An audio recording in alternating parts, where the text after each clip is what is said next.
lot to me that you made time in your busy schedules to be here and attend our digital implant workflow discussion. I would like to say a few words about myself and Andover Periodontics and what we have to offer in an effort to best serve our patients who have periodontal and implant needs.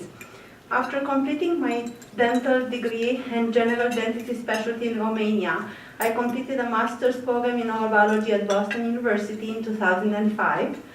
After working in research for a short time at Brigham and Women's Hospital, I enrolled in a combined perio, implant, and Doctor of Medical Science program at Harvard Dental School, followed by a DMD degree program, completing them in 2010 and 2012 respectively.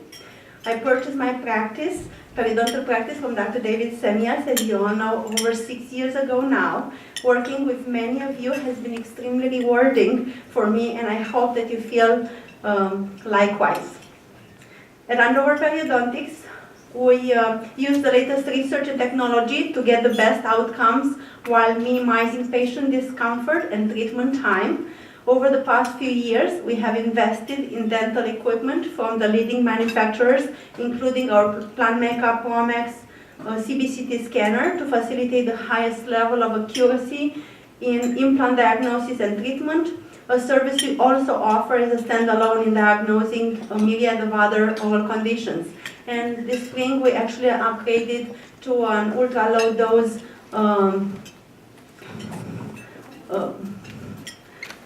PlanMeca, another feature that actually reduces the radiation by 77% of what the original was already quite low. On a weekly basis, I am amazed at the information that this 3D technology enables me and our patients to visualize. Another extremely useful tool we have incorporated into our practice is the wireless I+, the uses of which I continue to expand in our periodontal and implant treatment and other soft tissue procedures. Another technology that we have in the office is the piezo surgery system, which minimizes bone trauma and loss, especially during tooth extractions and sinus grafting. We also use a variety of soft and bone tissue allografts, resorbable membranes, as well as growth factors to improve the healing process and decrease healing time. The newest technology we invested in is our FreeShape Trio scanner, which we brought in here tonight for you to see at the end of the presentation if you're interested, and you hopefully leave some time for. That has really opened the opportunity to implement the complete implant digital flow at Andover Periodontics. As many of you may know, I did my first cases using computer planning and implant-guided surgeries as part of my specialty training at Harvard over 10 years ago. It was a very slow and tedious process at that time. Since then, rapid technology advancements, most notably the intraoral scanners and cost-effective 3D printing, has allowed top-tier implant manufacturers to use the digital flow when previously only Nobel Biocare had a complete solution. Joining me tonight, as Kristen mentioned, is Dr. Craig Martin, who is the Digital Dental Technical Specialist of North America for Zimmer Biomet, with over 35 years experience in the dental industry. For the past 9 years, he has focused exclusively on intraoral scanners and graphic design software, seminars, and workshops, as well as extensive public speaking on these subjects. And we're going to get a little bit of it tonight as well. Also joining us tonight is Shuaib Raza, Master Dental Technician and the owner of A-Dent Restorations from Needham, Massachusetts. He has a highly technologically advanced laboratory, extensive training in the restorative digital workflow. He is also part of advisory boards for several implant companies. He's also part of multiple study clubs. He's also been for over 5 years, I think he was mentioning, in the board in the Middlesex Community Program, dental program that oversees dental assistant, dental hygiene, and dental technologist program. So I'm gonna get going on my presentation. So the digital, let's see how I'm gonna do it. So the digital workflow of implant dentistry with the help of cone beam CT scan and CBCT and the intraoral scanner iOS. So the first thing we usually begin with when we have a patient in need of implant treatment, we take a cone beam CT scan and we extract the DICOM files, and we take an intraoral scanner, digital impressions, and we extract the STL files. We then merge them. Thank you. Yes. Thank you. Then we begin the treatment planning, treatment planning in the different softwares available. After the treatment after planning of the implant positioning and report to the restorative solution, we generate a surgical guide, we design it and fabricate it, then follows the surgical guided implant placement. After 3 or 4 months of osseointegration, we take an intraoral scan, and then data is sent almost instantly to the lab technician, who uses the final restoration design, and Shuaib is going to detail that step for us. And the final restoration is done by the restorative dentist, by you, and that's how we complete the case. Another overview again, once we gather the DICOM files from the CBCT scan and the STL files from the intraoral scanner, we go in the digital software, we place the virtual counts for partially edentulous case in the desired position, we plan the optimal implant position, and then we design the surgical guide, have it 3D printed, and then perform the single visit guided surgery.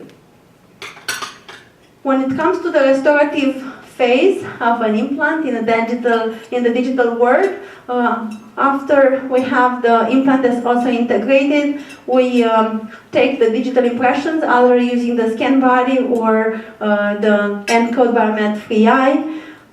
We place them, we take the digital impression, it goes to the lab where the planning and the designing of the custom abutment and the crown is made. They are getting printed, milled, and then they are provided to you, the restorative dentist, with all the components for insertion and case completion. Cone beam CT scan, this is our Planmeca scanner, ultra-low dose presently. It has actually recently, it's a year ago now, but the American Academy of Periodontology has published the best evidence consensus statement on selected oral application for cone beam CT, and their conclusion is that current evidence supports the use of the CBCT in the surgical implant management of patients to assess the following: evaluation of root morphology and associated pathology for extraction and reconstruction, location of relevant anatomic structures and their relation to the implant placement, sinus grafting pre-implant evaluation, evaluation of autogenous bone donor sites, fabrication of static surgical guides, which we're going to be talking tonight about, and dynamic navigation of implant placement, which is probably the next phase, post-bone augmentation implant planning, complications with previously placed implants, as well as team communication with implant restorative colleagues. In addition, the current available evidence supports the conclusion that CBCT scan can be useful in evaluating regional anatomy as appropriate for implant planning. CBCT imaging can be valuable for the following clinical cases as a mean to identify incidental findings that often actually happens that may influence treatment decisions and execution of therapy, such as periapical and other odontogenic related pathologies, root fractures, aberrant dental anatomy, and non-odontogenic pathologies and conditions. As a vehicle to support minimally invasive therapy, as a method to educate patients and provide information of value when obtaining patients' consent for planned surgical procedures. CBCT technology also provides the clinician with the opportunity to improve pre-surgical planning as well as surgical execution. The three-dimensional 3D pre-surgical anatomic measurement and virtual implant placement, including simulations, construction of computer-generated static surgical guides via 3D printing innovations, and application of dynamic surgical navigation technology. The optical digital or optical impressions, we're using the intraoral scanner. This is our free shape trios. Has, is it still working? Advantages, is it still working? Yep. Okay. Has a few advantages, high precision, high resolution, time efficient. We can scan both jaws and bite in about 10 minutes or less sometimes, and also requires a simple, much simpler setup and cleanup. It simplifies the clinical procedures. We can rescan quickly if need be. Less patient discomfort, no more plaster casts, interactive communication with the dental technician, as well as real-time visual communication with the patient.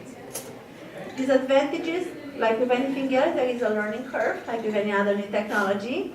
Purchasing and managing costs, that's a challenge that we all face, and we have to figure out how we're going to deal with that. And some scanners, I think there are still some difficulty detecting the marginal lines of prepared teeth. Some of the benefits of complete digital workflow for computer-guided implant placement and implant restoration. It's a restoratively driven surgical plan. It has less chair time, increased precision, better collaboration between the surgical and the restorative team, minimally invasive surgery, improved predictability and efficiency of implant surgery, avoiding complications, avoid damage to anatomical structures, as well as limiting fenestration and dehiscence of the alveolar ridge at the implant sites, and as well as improved patient-centered positive outcomes. I embraced recently the complete digital implant flow, trying to avoid surgical complications that ultimately will alter the restorative outcome for you as well as for the patient, obviously. Why do implants fail? Lack of education about implants in dental school, lack of integration and communication between specialists and general dentists, poor oral hygiene, untreated periodontitis. Important to have a periodontally disease-free mouth before beginning the implant treatment. Poor quality of the bone into which the implant has been placed, and placing the implants too soon. Grafting the thoroughly curated socket and waiting for bone maturity is usually recommended.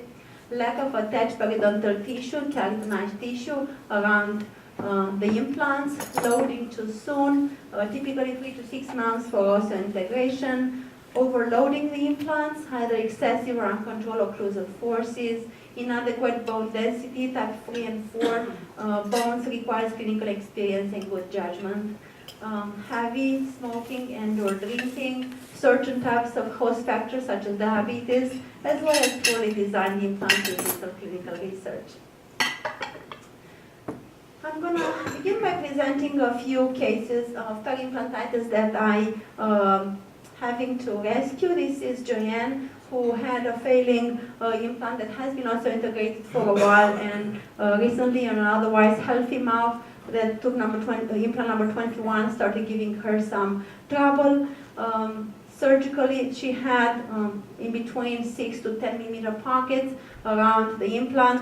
When we opened it surgically, I decided to debride it surgically. We can appreciate a 7 millimeter deep buccal dehiscency and 4 to 6 millimeter infrabony defect on all the other sides, mesial, distal, and lingual. After a thorough debridement, but no mobility, like most of the failing implants have no mobility, they are not loose. Site was thoroughly debrided and irrigated, and that's not an easy task to do. As we all know, this is an older implant, didn't even have threads. I don't remember exactly what type of implant it is, but it's quite challenging to remove all the plaque and the bacteria from around a rough surface, unlike a tooth. However, we did the best we could to debride with the ultrasonics and peridex irrigation and water saline irrigation. We grafted the site using human bone allograft, FDBA, with human recombinant PDGF, basically derived growth factor, which you're going to be seeing recurrent in my practice as I'm using in most of my bone regeneration cases, and a resorbable collagen membrane. Obviously, we achieved complete coverage, complete primary closure. This is an X-ray from March of 16. However, I just surgery and unfortunately I don't have a more updated X-ray. 2.5 years post-treatment. This is, at that time, as you can see, she even had healed with some keratinoid gingiva both on the buccal and lingual, and the implant doesn't probe. These are some follow-up X-rays. This is initially we can appreciate the significant bone loss, crestal bone loss around the implant, and you saw what the defect looked intra-op clinically. This is almost a year or 9 months follow-up. We can see some bone regeneration happening here, and this is 2.5 years later. We can pretty much appreciate significant bone regeneration, and pretty much looks like her own bone. Another case is the case of Bill, who is another patient in our hygiene, otherwise healthy mouth. He had an integrated bicon implant that a few years ago started giving some signs of periimplantitis. Again, lack of keratinoid gingiva, some gingival erythema, edema on the lingual, and this is how it looked radiographically, so we can appreciate again significant crestal bone loss around the perfectly stable implant otherwise.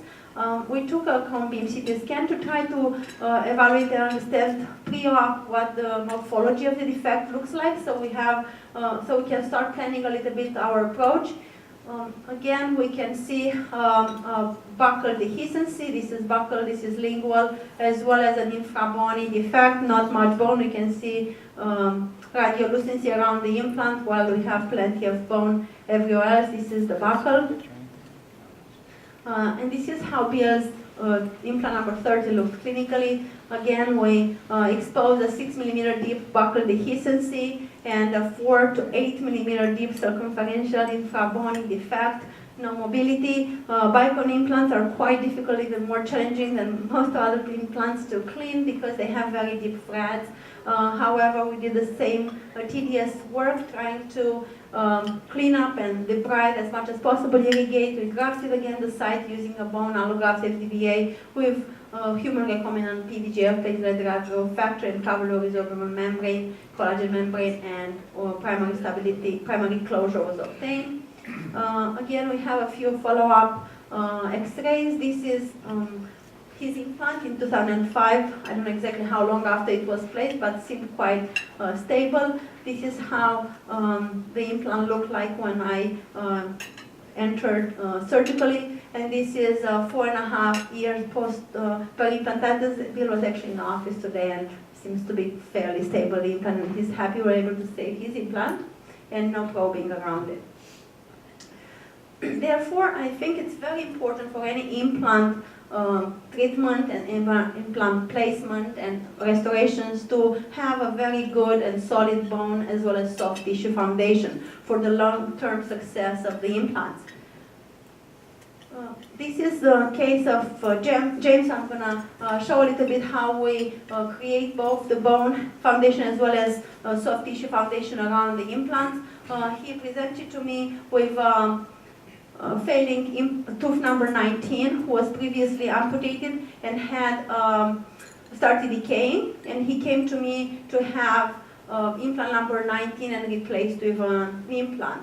We always do a comprehensive periodontal evaluation on all implant patients. As we mentioned, one of the top contributing factors to implant failures is periodontitis, and we want to make sure that we assess for that and we address it if that's the case. I'm sorry, didn't make it much bigger, but he had some 6 and 7 millimeter pockets on the molars, maxillary molars, and he didn't have much deep probing, only about 4 millimeters on teeth number 19, 20, and 21. However, 20 and 21 had some tooth mobility. I recommended we should try to address first periodontitis, so we did some non-surgical skeleton planning treatment, which he agreed with, and then we came back and we started Genome Planning the lower left mandible. When we took the CT scan, we could, obviously me as well as him, appreciate that we have a little bit of a bigger problem than number 19 alone. He had quite significant bone loss extending to the distal of number 20, very close proximity to the IAN, so the way it was just by extracting tooth number 19, he would not have been a candidate for implant replacement of that tooth. And we can see some infrabony defect around tooth number 21 who had class 2 mobility, and the same on tooth number 20 with buccal dehiscency.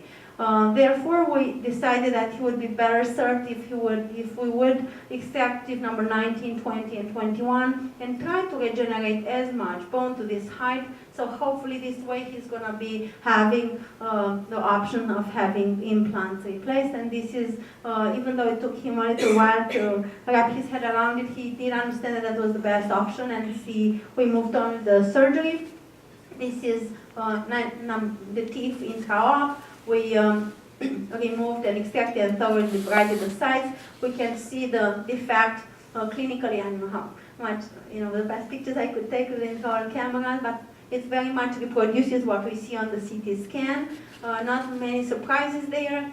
So in his case, I ended up using also human bone allograft mixed with a PDGF as well as a resorbable membrane. And in his case, I ended up using a tenting screw in the middle. This would have been a quite long space with a resorbable membrane. Without any tenting, the membrane would have collapsed if we wouldn't have tented it.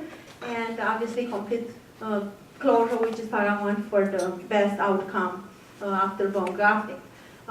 This we see comparison of the pre-op CT scan, which you already saw, as well as the CT scan 6.5 months after the bone regeneration. We can probably appreciate, in this case we used lab fabricated radiographic slash surgical stent, which I used to use previously.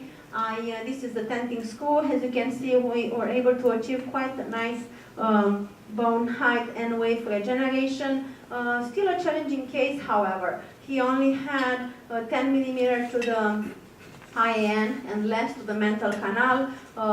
He was a heavy boxer, so we did decide to replace every single tooth with an implant. So he did want to go with 3 implants. I had to plan it, around the mental canal and around the tenting screw, and I did wish I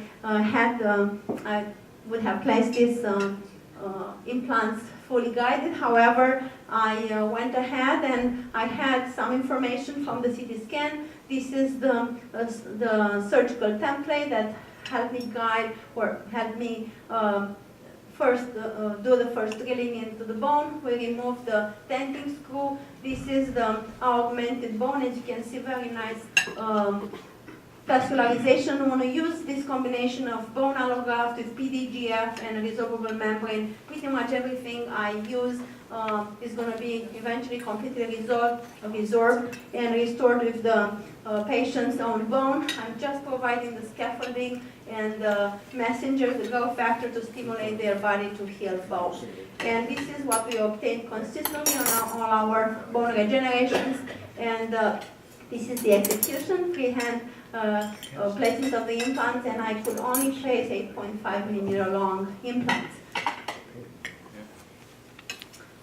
This is after about 4 months of healing. The implants seem to have healed quite well, also integrated well. However, now when we get to expose the implants, we can appreciate there is not much keratinized gingiva. And rather than just punching, and creating a soft tissue defect around now new implants, we decided to, at the time of the implant uncovery in stage 2, to actually try to rebuild as much of the keratinized tissue as possible, both on the lingual and buccal. So I pretty much left, and he had a pull here as well, which would have been a challenge for probably taking the impressions, conventional at least, as well as maintaining the hygiene for both the patient as well as the hygienist. Therefore, we decided to leave as much of the keratinized gingiva on the lingual.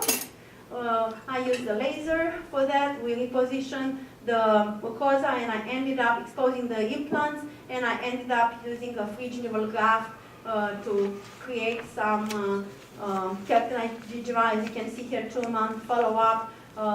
The frenum was repositioned apically. We widened the vestibule. We are rebuilding a nice keratinized gingiva.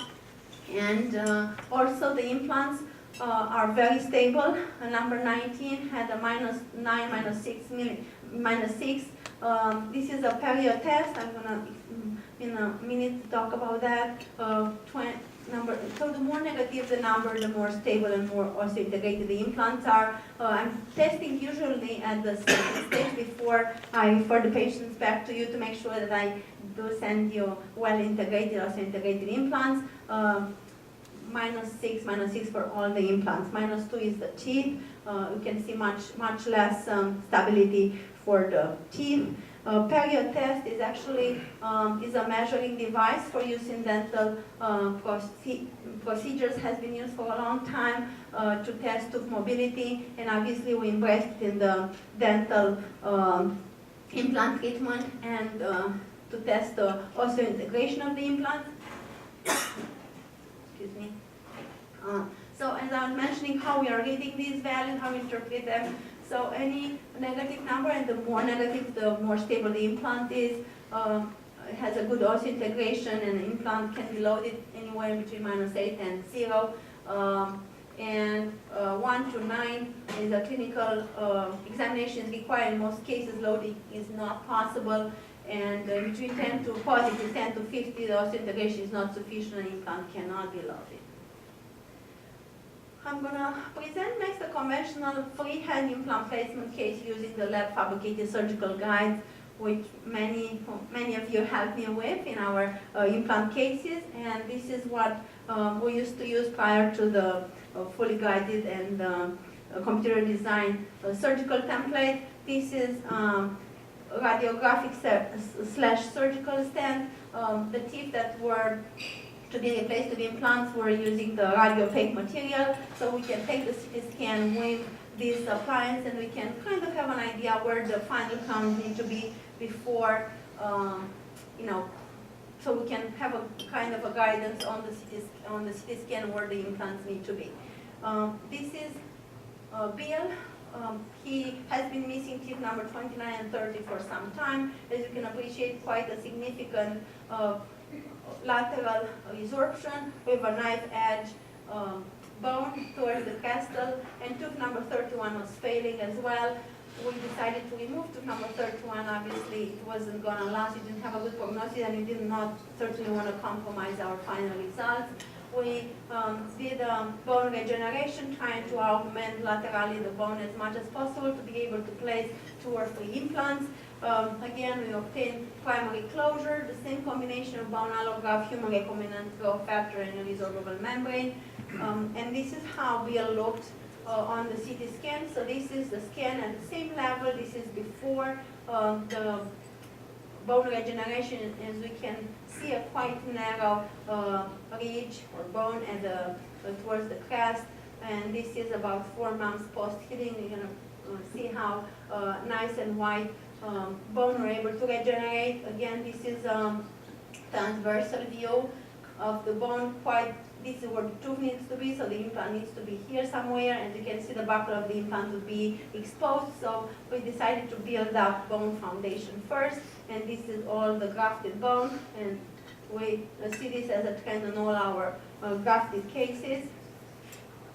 And this is Bill with the final restoration. In his case, we decided to do the same thing, place 3 implants, 29, 30, 31. And again, the implants were quite stable, -3 for number 29 and -6.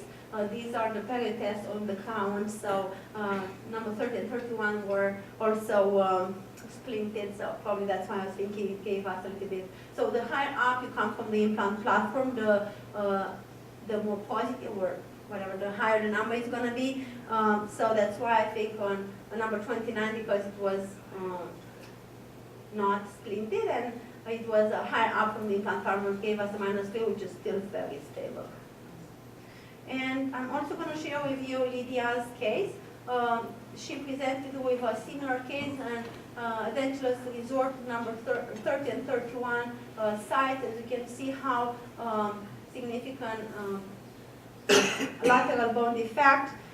When we took the CT scan for her, we identified that tooth number 29 wasn't in a too good of a shape with a significant bone dehiscency, a circumferential defect around it, and very poor prognosis. So in her case, we decided again beforehand, because we had all this information beforehand, to remove tooth number 29, thoroughly curate and irrigate the site and try to regenerate 29 to 31 in preparation for future implant replacement.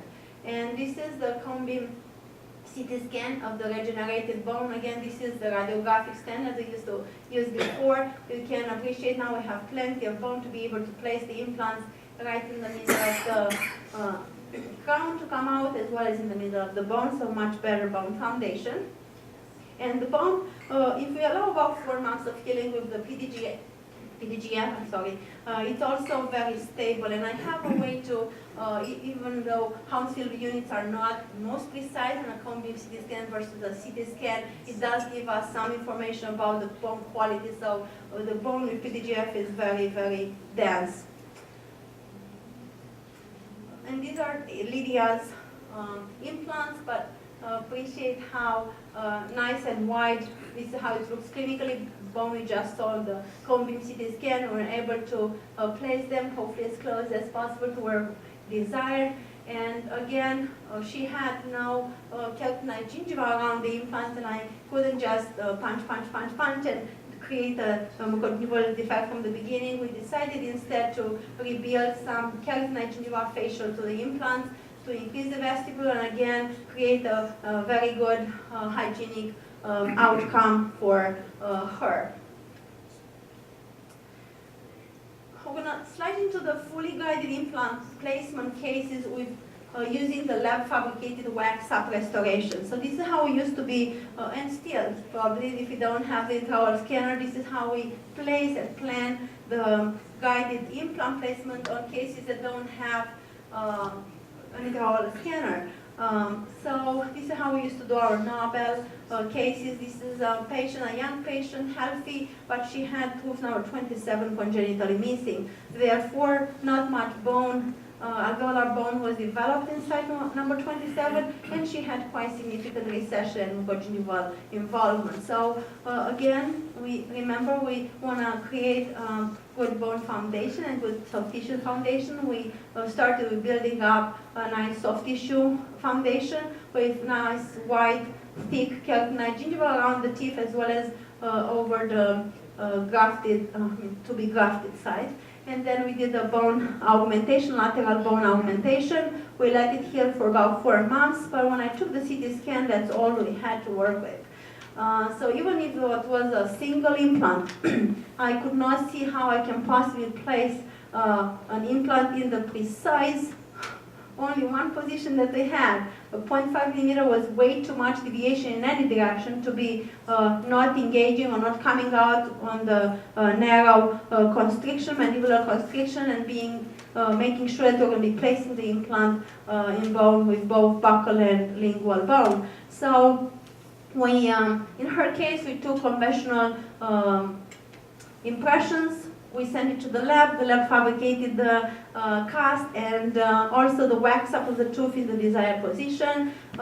We scan that cast with and without the wax up on it, and then we're able to merge that information. That generates an STL file as well that we merge rather with the DICOM file, and now we have all the information we need for the planning. So we have the bone, we have the soft tissue outline, and we have, I'm sorry, it's not the best picture, we're going to have a few others, the tooth in the desired position. So we can plan now the implant placement.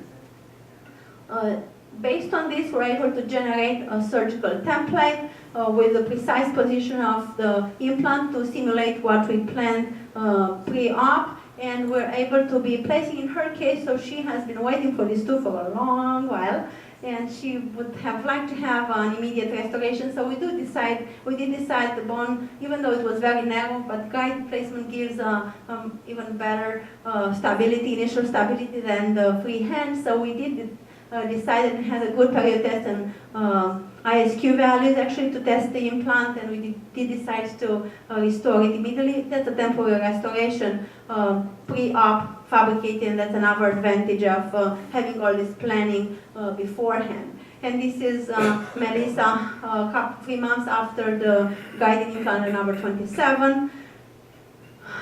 And this is Joanne's case, who had tooth number 4 failing endodontically. It was pretty much left with a root tip. Quite a challenging case to even remove a tooth, root tip, next to an already integrated implant, as well as a tooth that has a mesial cantilever, as well as this root that was bulging a little bit into the side number 4. But we were able to remove the root tip as automatically as possible and rebuild, preserve, and rebuild the bone using the bone allograft and PDGF. This is about 4 months later. This is what we used to do. This is the cast that we pour from conventional impressions. We're able to, the lab helped us fabricate custom wax up on the tooth. And again, we brought it into the STL file after scanning. We brought it into the CT scan. And now we have all the information. We have the bone and the regenerated bone. We have the soft tissue outline. We have also the crown in the desired position. And then we plan the implant placement. Based on this, we generated the surgical template for the guided surgery with the sleeve in the perfect position to reproduce the planned position, as well as the immediate temporization for the crown. So this is Joanne at the time of the implant. This is a surgical template with inspection windows to verify the seating of the surgical template during the surgery at all times, obviously, because that's the idea of a guided placement. And having a tooth-borne guided template, we don't need any additional screws to be able to stabilize it. However, we have to make sure it's all the way seated. This is the implanting position of the implant mount. This is the immediate post-op PA with the healing compartment. She went to the